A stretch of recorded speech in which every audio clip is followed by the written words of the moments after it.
La Ligue de l'enseignement, avec le soutien de la ville de Chaumont, présente les podcasts des assos. Bienvenue, nous sommes ici pour honorer Rama, que je croisais dans les couloirs de la MDA sans savoir qui c'était. Et quand on m'a dit que Rama écrivait, je suis allée la voir, je lui ai dit mais qu'est-ce que tu écris? Elle m'a montré, je lui ai dit qu'est-ce que tu en penses? Est-ce qu'on ne ferait pas une lecture au public pour leur montrer ce que tu écris? Elle m'a dit on y va. Donc voilà, c'est pourquoi nous sommes là. Ça va? Oui. T'es tendu? Non, ça va. Viens me détendre. Il y a ton fiston qui est là pour te soutenir. Donc voilà, nous avons Sylvain Chiarelli qui est comédien, qui va se charger des lectures beaucoup mieux que n'importe qui. Voilà, entre chaque lecture, si vous avez des questions à poser, vous n'hésitez pas, enfin il y aura un petit échange ou pas, c'est vous qui voyez. Rama, tu répondras si on pose des questions. Oui. Le fait que que vous soyez descendu à Cannes pour un prix, ça m'intrigue. C'était dans quel cadre? Eh ben, j'ai fait un concours de nouvelles cannoises qui était proposé, j'ai trouvé ça sur Internet et sur Facebook. Ah d'accord. Donc j'ai fait le concours, il fallait des nombres de mots imposés, enfin une règle, et donc je l'ai fait. Et j'ai gagné le 3e prix. Bravo. Devant un écrivain, parce que je ne savais pas qui étaient le premier et le deuxième. Le premier prix, c'était un écrivain confirmé et qui écrivait déjà des nouvelles et qui avait publié. Encore, Voilà. d'autant plus bravo. Voilà. Et sans avoir jamais mis un orteil. On est épaté. Et j'ai jamais fait de Sa nouvelles. progression. Et jamais fait de nouvelles non plus. C'était la Elle a première tout fois. fait, elle a beaucoup travaillé. Alors effectivement, moi je trouve que c'est un personnage assez épatant et une poétesse épatante aussi. Elle m'a fait confiance, elle m'a donné des textes, elle ne sait pas lesquels j'ai choisis. Donc tu vas découvrir en même temps lesquels j'ai choisis, comment je me les suis appropriés. Et on va commencer par la fin. Je trouve que ça te va bien. On verra pourquoi après. Avec un poème qui s'appelle « Son dernier voyage ». Ce matin, le réveil sonne. Un homme se réveille. Pendant que quelqu'un frappe à sa porte, il fait la sourde oreille. Sans un mot, il se dirige vers la cuisine avec un air de ras-le-bol. Il sort un bol. S'assoit au bout de la table. Il pense. Il souffre en silence. Ses yeux pleurent de douleur, des perles de rancœur martèlent son cœur. En tombant par terre, l'homme se cogne la tête contre un pot en terre. Il n'a plus de force pour appeler au secours. Il ne peut plus tendre sa main. Ses yeux fixent la lumière qui passe au travers de la vitre. Avec un regard livide, il croit apercevoir une femme transformée en ange. Il la fixe en fermant les paupières. Il sent que quelque chose de bizarre l'enveloppe. Quand soudain, il se relève d'un seul coup. L'homme se dirige en direction d'une porte en pierre. Il prend un sac de voyage, regarde autour de lui en souriant du coin des lèvres. Il s'avance vers la sortie en claquant la porte et sans détour, ni regard, il part faire son dernier voyage. Je vais en lire 2 et après un poème. Dans le podcast, vous l'avez entendu dire que son arbre préféré c'était le bonsaï. Difficile à entretenir.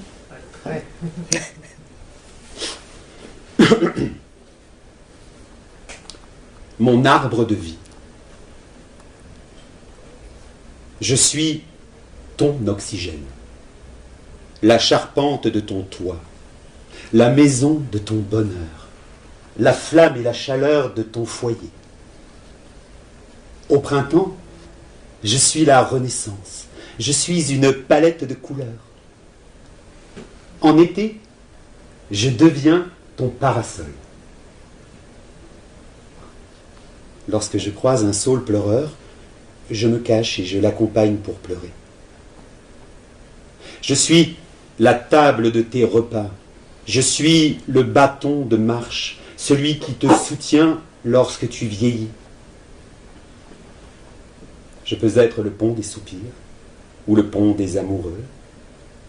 On accroche à mes bois tous les cadenas possédant des mots magiques.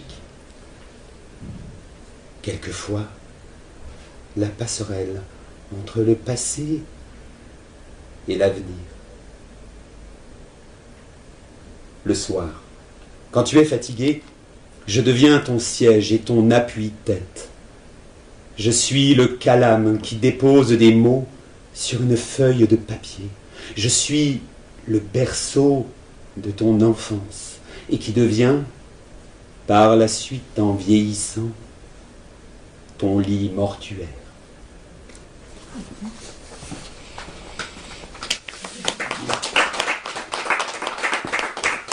Je veux bien qu'on disserte, qu'on parle sur ces deux poèmes. Est-ce que vous avez des questions, des remarques? Qu'est-ce que vous en dites? Moi j'ai bien apprécié le deuxième, car on parle de tout ce qu'on tire de l'arbre, la maison, le papier, le parasol, je veux dire en sachant que c'est un poème, donc la synergie de ce poème est vraiment excellente. Après c'est mon avis. Alors, on va découvrir petit à petit une Rama engagée, et engagée pour la nature.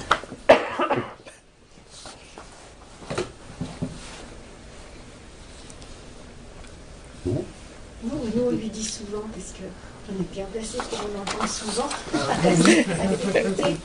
on lui dit toujours, mais où vas-tu chercher? On est à chaque fois, nous, on n'aurait pas su aller chercher ça. Et toujours, c'est une phrase qui revient régulièrement. Oh, mais où est-ce que tu vas chercher tout ça? Dans ma tête. Et toujours un vocabulaire aussi. Là, moi, j'ai dû prendre le dictionnaire quand même. Je suis le calame qui dépose des mots sur une feuille de papier.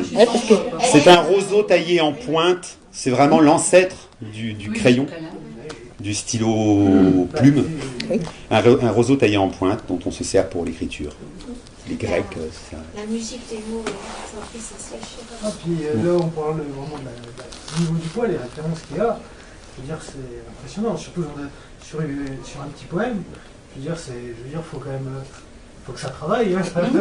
Voilà. Travaille autant maintenant. C'est ton petit bonsaï. Il y a du travail sur un bonsaï. Ah oui, alors faut le tailler comme il faut. Hein. Autrement, il meurt. Hein. Et en plus, c'est beau. Alors j'ai choisi de commencer avec ces deux textes où je vous ai dit... Oui, allez-y, excusez-moi. Une petite question. Le deuxième poème, là, sur l'arbre, tu es parti de l'idée de l'arbre ou tu es parti de l'idée d'une vie, ce dont une vie a besoin? En fait, les deux. Parce qu'on ne peut pas vivre sans arbre. Et l'arbre nous apporte tellement de choses qu'il faut quand même aussi, qu'on le protège, malgré tout qu'on s'en sert. Et qu'on cultive. L'idée, c'est l'arbre. Ouais. Ça fait penser aussi à l'arbre généalogique, en fait. L'arbre de vie. Et puis on sait aujourd'hui que l'homme, l'espèce humaine, est descendu des arbres pour conquérir le monde. On vient des arbres. Comment? On vient de la mer. Oui, de toute façon, mais après. On est poisson, puis après on le est arbre. Le mammifère, on descend des arbres. Il est temps d'y remonter, peut-être. En tout cas, Rama, elle grimpe aux arbres. Mais c'est pas faire le singe. Hein. Donc on a commencé par la fin, parce que la fin, c'est souvent un commencement. Donc voilà, c'est parti sur l'arbre de vie, et la poésie de Rama, des fois, est vraiment une poésie existentialiste. Donc on va aller un peu plus loin dans cet existentialisme ramalien. Ça le fait. Tu vas aller chercher loin là. Ça va rester. Après Rimbaud, Ramal. Volcan humain. Dans les entrailles de l'être, un volcan s'éveille. Des rivières brûlantes serpentent sans sommeil. Les artères, veines de lave en fusion, portent la vie, une ardente procession. Sous la chair, des forges dansent en secret. Le cœur, maître de ce feu, bat et renaît. Ses trompes, comme des bouches d'un abîme ancien, chantent le souffle des âges, un hymne sans fin. Chaque battement, une explosion, un cri, un écho qui traverse le néant et la nuit, le magma du sang, rouge flamme en cavale, traverse les failles, détruit et s'installe. Et pourtant, ce chaos est la vie qui s'enlace, un équilibre fragile où l'ordre prend place. L'homme est un volcan, montagne et tempête, un univers de cendres et comètes. Que chaque artère soit rivière de feu, que chaque souffle dessine des cieux, car sous la peau brûle une terre sacrée, un volcan humain à jamais exalté. Volcan humain. Dans la même fibre. C'est bien détaillé, hein, sur le poème. C'est choquant. Il est fan. Hein. Moi j'ai souvenir quand on habitait au Cavalier, là où il y avait le Porsche avant qu'ils ont détruit, donc ça remonte à 20 ans. Hein. Et là, elle a commencé à faire des poèmes, donc ça remonte à peut-être 24, 25 ans. Okay. Mais je veux dire, c'était des poèmes, bon, voilà, suite à la vie, son parcours. Et on voit qu'avec les années, elle maîtrise de mieux en mieux son sujet. Ça fine. Voilà, oui, tout à fait. Alors on est parti de ce rouge de l'humanité, de l'intériorité, et on va aller, parce qu'avec Rama, on va aussi à la rencontre de l'autre. L'autre. Le rouge de l'humanité.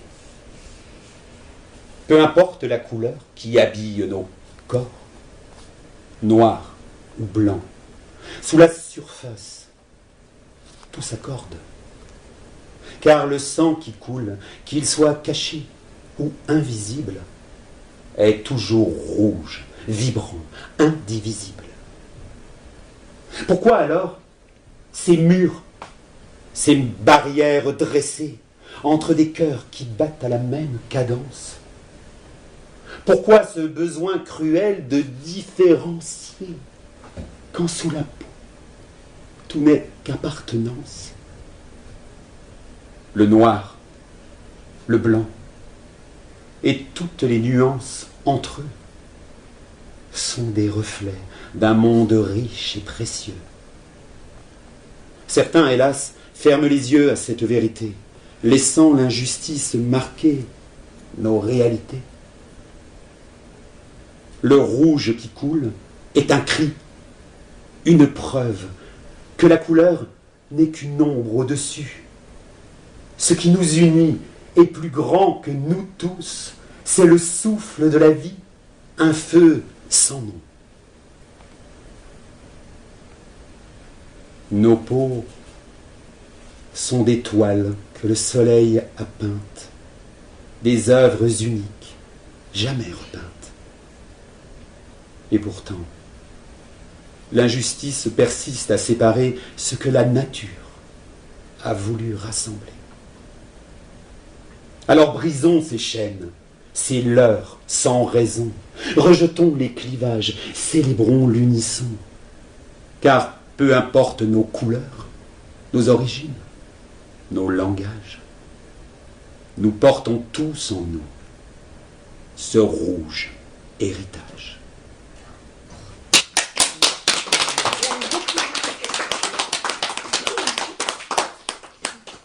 Ouais, on l'a corrigé ensemble. On va corriger. Oui, ouais, mais corrigé aussi. Ah bah. Je laisse la parole à l'humaniste. Ah oui, mais on l'a fait tous les deux.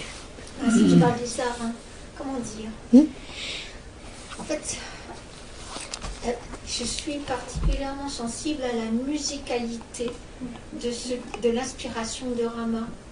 Et elle disait tout à l'heure qu'elle n'avait pas les codes, mais elle a la poésie. Donc je l'aide juste à mettre dans les cadres des règles orthographiques et grammaticales. Mais il y a de moins en moins besoin que je l'aide parce que c'est incroyable comment maintenant il y a de moins en moins besoin que je l'aide à remettre dans les cadres les cadres obligatoires des formes. Mais moi j'écris, je ne mets pas de virgule et je ne mets pas de point. Oui. De plus en plus tu en mets. Oui, ça demande un certain travail au lecteur. Voilà. Oui, c'est... Et puis c'est drôle parce le que... poème, excusez-moi. Non, allez-y, cher fils, très heureux de sa mère. C'était effectivement vrai. Je veux dire, le poème, quand on regarde aujourd'hui, donc avec les crimes qui se passent avec les musulmans, voilà, ça c'est une chose. Mais là, on parle de sang, quelle que soit la religion, quel que soit le pays. Vous voyez, ce où je veux en venir, c'est la fin du poème, je veux dire, vraiment touché. Je veux dire, quand on voit à la télé les crimes que... oui, mais je suis après, voilà, les criminels, il y en a dans tous les pays. C'est-à-dire, je suis après, les rapprochements, tout ça, c'est qui est fait, je suis voilà. Mais bon, je voulais participer. Moi, ce qui m'a marqué dans ta poésie, c'est qu'il y a toujours ce mouvement immanence transcendance, c'est-à-dire tu pars toujours de choses, du concret, du réel, de ce sang, de cette peau, de choses, et on va le voir par la suite encore, toujours d'un arbre, pour nous parler de choses vraiment profondes, existentielles, spirituelles aussi, on va le voir, mais c'est toujours en partant du réel. T'es pas un esprit éthéré, t'es concrète, t'as les pieds sur terre. Et comme tu le disais, et c'est ce que tu dis aussi, hein, tu as la musicalité. Alors effectivement, et tu l'as appris certainement, comme tu le disais, en écoutant de la musique tout le temps. Ça, t'as un rythme, t'as une musicalité, et c'est un plaisir pour moi de lire, parce que justement c'est très musical. Et elle a aussi la musicalité des mots eux-mêmes. C'est pour ça qu'il y a des si jolis mots pleins. Parce que Rama, elle aime les mots. Voilà. C'est sur la poésie, tout ça. Mais le mot en tant que matière aussi. Voilà. Ah oui, c'est très incarné, la matière. Alors, on va partir dans un poème. On va aller voir encore du côté de ton engagement humaniste. Un poème avec un petit volet surréaliste. Tu nous as dit que tu aimais bien aussi. En arpentant cette ville. Karen est une jeune Tibétaine fraîchement arrivée en Ukraine. Pour ce long trajet, vêtue tout simplement comme une païenne, elle avait endossé une longue saharienne, sans oublier une bonne paire de mitaines. Dans son corps, le sang circulait, bouillonnant dans 1000 veines, essayant même parfois de percer sa gaine, comme accrochée à une chemise mondaine. Des reines intriguées observaient la scène, tout en buvant une curieuse infusion de verveine. Traversant ce déroutant domaine, Karen imaginait, qui sait, apercevoir le croque-mitaine qui avait plongé le territoire en haine. Découvrant des familles mourantes et dans de terribles peines, elle aurait voulu changer les fusils en cyclamènes et les frappes aériennes en jets des chaînes. De son regard, elle aurait propulsé les bombes en petites graines, afin que celles-ci, en tombant dans les fontaines, soient converties en perles de pollen ou circulent sur un lit de paix souveraine. Elle voulait que partout, l'odeur macabre et fumigène fasse naître des bois d'aubaine Elle désirait plus que tout au monde retrouver son oxygène, et que ces mots devenus pérennes quittent le livre imaginaire et la source souterraine, et deviennent fontaines. Ainsi, comme Verlaine, elle deviendrait une écrivaine.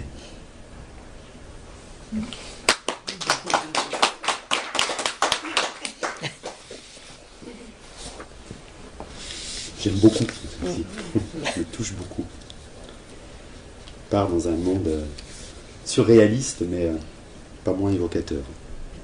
Tout à fait. Alors je me demande si le poème qui suit n'aurait pas été un exercice des 10 mots de la langue française. Fort probable, mais en tout cas, il est beau. Hymne à la nature. Ô nature, vaste biome, mère des cieux, toi qui brodes le monde en 1000 lieues, dans le calme de l'aube, en doux reflets d'or, ton souffle apaisant jamais ne s'endort.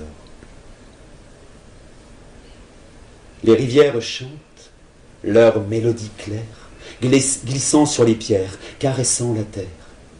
Dans la canopée, les oiseaux viennent butiner sous l'œil conscient qui observe, discret. Les forêts profondes murmurent en secret. Les âmes des anciens, dans l'ombre, se taisent. Pour débrousser nos peurs, traçons un sentier, laissant l'empreinte d'un passage léger. Les montagnes s'élèvent, gardiennes du temps, couronnées de neige et d'éclats brillants, tandis que les plaines, vastes et fertiles, offrent à qui sait glaner un trésor subtil. Comme une palmeraie aux parfums exotiques, la mer déchaînée se fait parfois mystique. Sous la chaleur solaire, en miroir infini, ces vagues dansent, chantant l'hymne de la vie. Ô nature, refuge de l'âme égarée, en ton sein vibrant, je me sens vivant. Car dans ton étreinte, tout redevient clair, unissant le ciel, la terre et la mer.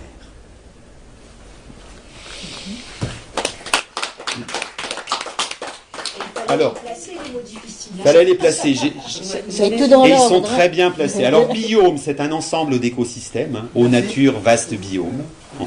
Et conséquentient, celui-là, j'adore le dire. Personne qui considère les conséquences comme élément prioritaire de la prise de décision. Sous l'œil conséquentient qui observe, discret. On y voit l'œil, le grand œil quand même. Hein. Je sais pas. Vous voulez partager des choses, dire des choses suite à ces deux poèmes, hein, engagés donc forcément sur l'Ukraine. Et maintenant cet hymne à la nature. C'est des thèmes très rabaldiens en tout cas. Et ramalien. C'est amusant de retrouver ces thématiques. On continue ? Oh bah oui. C'est ça ? On est parti. Alors, j'ai voulu faire une petite surprise à Rama. Elle m'a dit qu'elle aimait la musique. Et elle m'a donné des extraits. Enfin, j'ai pu lire sa nouvelle. J'ai lu des extraits. Je me suis dit, bah tiens, je vais mettre de la musique derrière des extraits de ta nouvelle. On y va ? T'as fait ça ? J'ai fait ça. Je comprends pourquoi tu étais si longtemps. Tu ne voulais pas me le dire.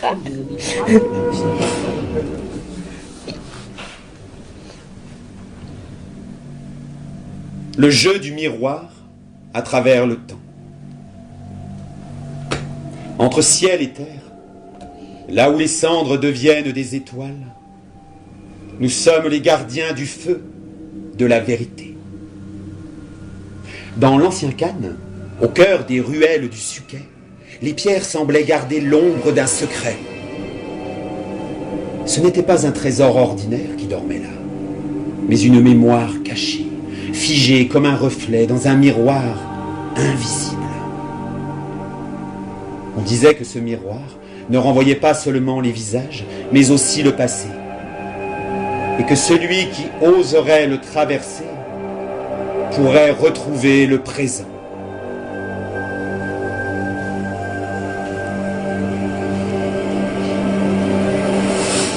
Ramoula, El Capone, le Sphinx, Anouk et le grand chien n'étaient pas réunis par hasard.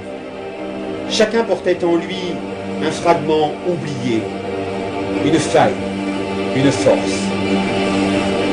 Leur quête ne serait pas une conquête de richesse, mais un voyage à travers la mémoire du temps, entre ciel et terre, là où les mondes se croisent. Il était dit que le temps avait dissimulé une vérité enfouie, un secret que seuls les pas unis.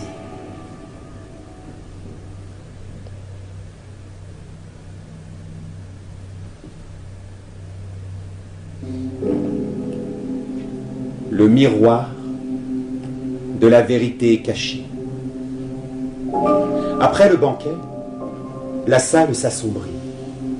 Un couloir s'ouvrit derrière la grande table, menant vers une pièce circulaire. Au centre se dressait un immense miroir, cerclé de fer forgé, dont la surface semblait faite d'eau sombre. Ils s'approchèrent à pas lents. Dans ce miroir, nul ne voyait son simple reflet. Chacun y découvrait une version déformée de lui-même, révélant une ombre intérieure. Ramoula aperçut une silhouette courbée par le temps, comme si sa sagesse était devenue fardeau. Elle comprit que sa force ne résidait pas seulement dans la mémoire, mais dans sa capacité à partager sans s'éteindre. Le Sphinx se vit entouré de chaînes, prisonnier de sa propre énigme. Son regard se troubla, puis il poussa un rugissement sourd. Il n'était pas seulement gardien du secret, mais aussi gardien de lui-même. Anouk, lui, fit face à un double sombre, grondant et prêt à mordre. Le jeune chien planta sa patte au sol. Dans la vibration du miroir, l'ombre s'inclina. Sa loyauté l'emportait sur la peur. Le miroir vibra, se fendit, et dans ses éclats brillèrent les lettres inversées. O-H-C-T-U-O-M-A-R. En se retournant, elles se mirent en ordre. Ramucho. Celui qui ose se voir peut franchir le seuil, écrivit la lumière sur la surface, avant que la glace ne s'ouvre pour livrer passage.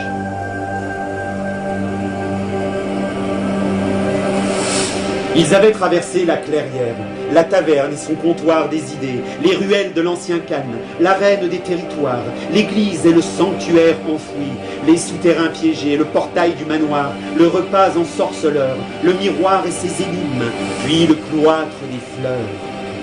Chacun avait trouvé sa vérité, chacun avait porté son fardeau, mais ce n'est qu'unis qu'ils purent recomposer le non oublié et sauver leur présent. Au café Philo, Ramucho leva sa tasse et dit dans un sourire : « Seul, je n'aurais rien trouvé, mais unis, nous avons retrouvé notre mémoire cachée. » Alors Anouk se coucha paisiblement à ses pieds, et le Sphinx, d'un miaulement bref, ferma le livre. Entre ciel et terre, là où les cendres deviennent des étoiles, nous sommes les gardiens du feu, de la vérité.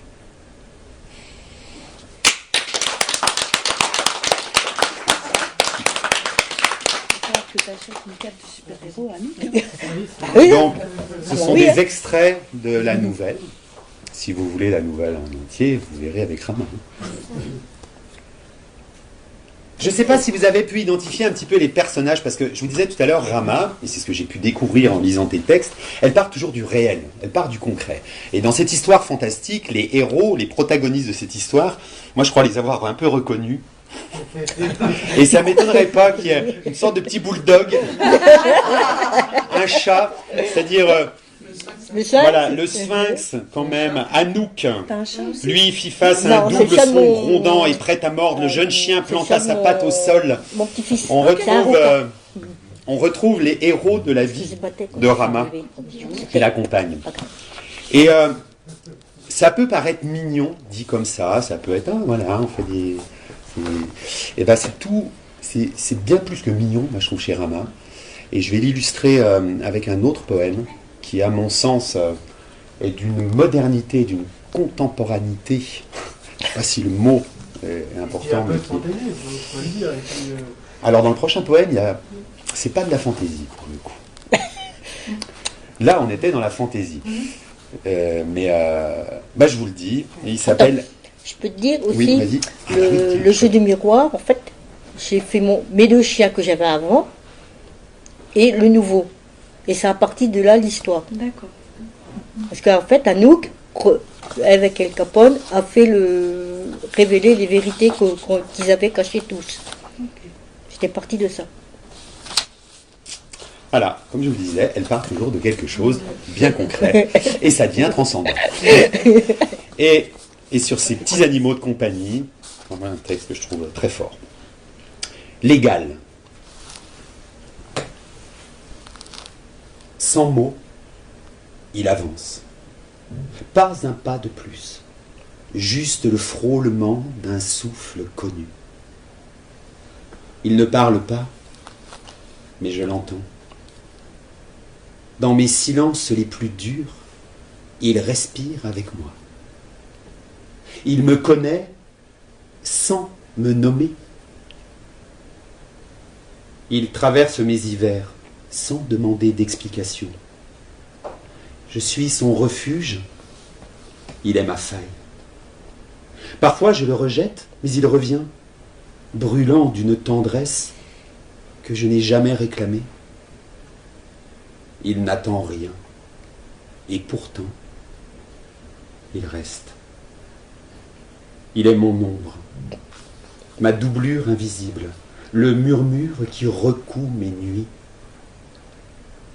Il n'a pas de visage, et pourtant, il me ressemble.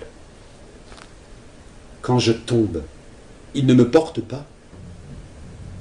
Il s'allonge à côté de moi et m'apprend à regarder le sol autrement.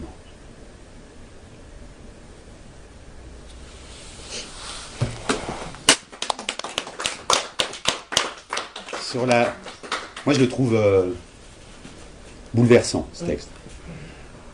Il me rappelle... l'homme s'est autoproclamé comme Dieu des dieux, maître de tout. Et là, Rama, elle a ce double, cet égal, qui s'appelle l'égal, qui, quand elle tombe, il ne cherche pas à la porter. Il s'allonge à côté d'elle, il lui apprend à regarder le sol autrement. C'est incroyable. Et un dernier. Ah, déjà ? Oui. Vous pouvez trouver les œuvres complètes de Rama, la librairie La Lune. Bientôt. Bientôt.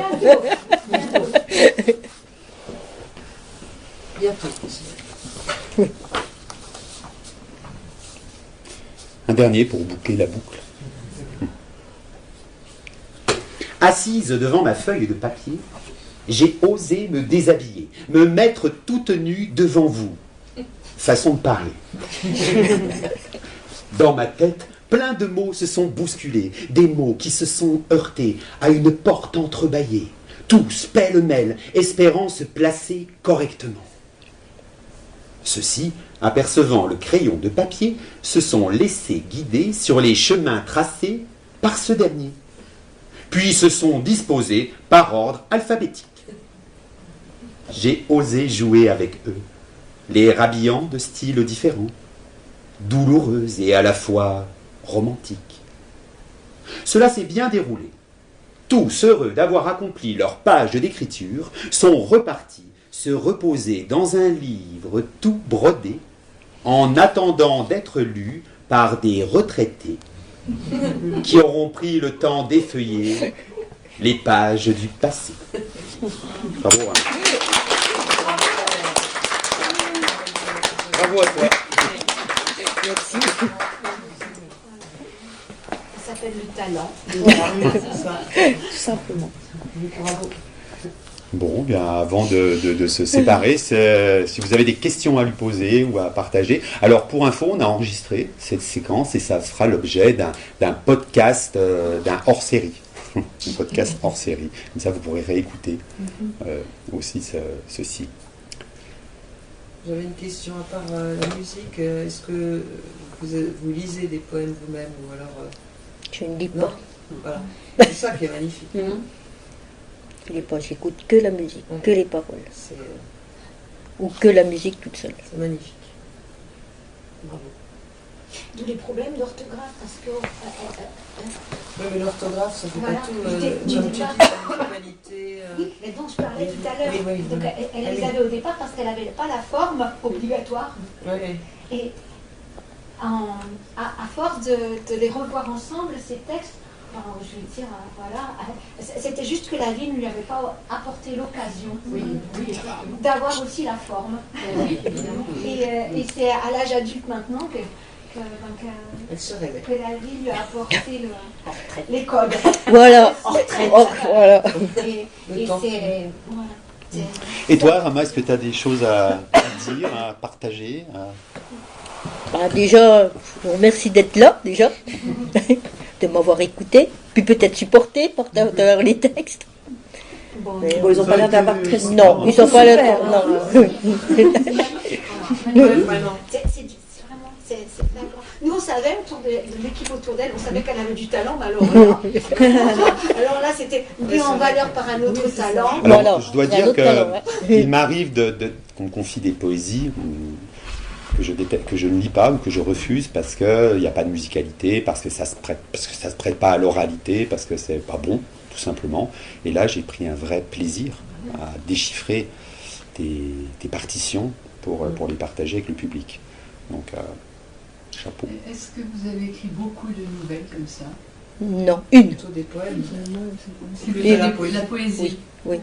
Une nouvelle, c'est trop contraignant. Est-ce que vous avez fait quelque chose sur la famille, l'amour, vous voyez Oui, il y en a quelques-uns, oui, il y en a quelques-uns. Voilà. Il y en a tout à cahier. Ça sera pour la prochaine fois alors. Oui. Et alors, ton premier poème, tu te rappelles que tu l'as écrit? Mon tout premier poème, oui. Ah, madame se rappelle là-bas. Oui, elle se rappelle. C'est lequel? C'était où? C'était pourquoi? C'était quand? C'est Marie. Tu le sais par cœur? Oh non, moi j'ai pas de mémoire. Il est dans mes affaires. Donc... Et alors, Ah, il date de quand? Il parle de quoi? je le dis ou je le dis? Je le dis ou je le dis? Ouais, voilà, ouais, à peu près. Ah oui. Eh ben, c'est parce qu'à l'époque, comme j'ai quitté mon ex-mari, j'avais une travailleuse familiale. Et quand la fameuse travailleuse familiale est partie, j'ai écrit un poème qui s'appelle donc Marie. Et il était à l'association des travailleuses familiales. Il est très beau. Et Marie, c'est elle, c'est la travailleuse familiale? Non. Non, C'est le mari, Marie. Non, la Marie. Ah, c'est la Oui, Marie. c'est son prénom. C'est son prénom, Marie. C'est le prénom de Le prénom merci. La travailleuse familiale. Ah oui, Ah, c'est ça. voilà, c'est ça. Qui nous a élevés quand ma mère partait au travail. Ok, ça marche. Et, Elle les gardait le mercredi. Et moi, j'aurais une autre question. Pourquoi écrire de la poésie? Qu'est-ce que la poésie t'a apporté? Bah, disons que déjà c'est plus facile. Il n'y a pas de trouves? contraintes. Moi, je Il n'y a pas trouve pas. il y a pas de contraintes. Il n'y a pas de contraintes. Ah ouais? Ah bon? Ah bah pas autant que les nouvelles.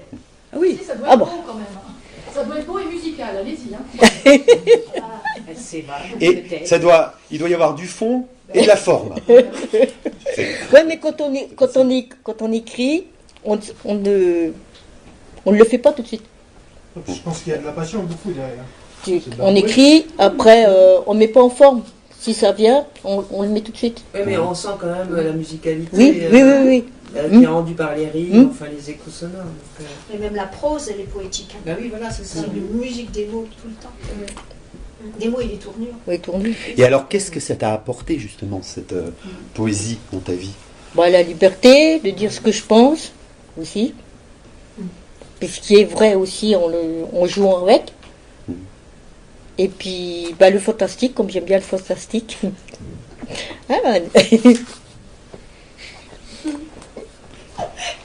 J'ai envie d'en rester là-dessus. La